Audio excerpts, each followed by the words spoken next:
Ras għal ras kon statistika ta' servizzi veterinarju tal-ikel tal-Komissjoni Ewropea, il-Maltin jieklu madwar 3 kg laħam tal-fenek kull sena.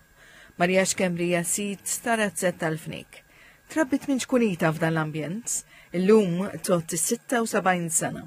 Konna naqluħ fil-ħodu kmini, rħin tad-disa, naqlu l-fenek u kien jagħmel riħat fuq tal-fenek.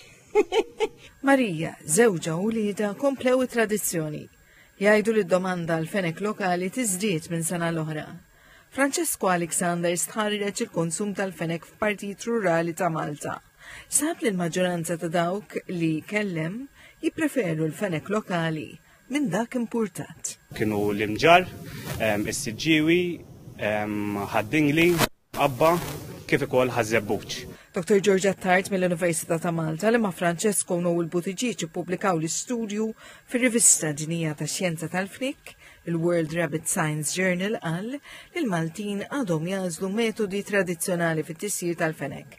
Dan jinkludi l-fenek muqli, li żjed bl-inbit u t-tewm, bit-tradizzjoni tal-fenkata da b'saħħitha fost familji u ħbieb li jinġabru għal-ikel. Il-konsum fil-households ta' dawn l-imħawi huwa almenu darba fix-xahar, il-preferenza hija għal koxox iktar imlaħmin. Joseph Xkembri ben Marija għali kollhom domanda l madwar 500 fenek kull ġimgħa. Meta tajt il-fenek Malta, il-fenek prodott Malta.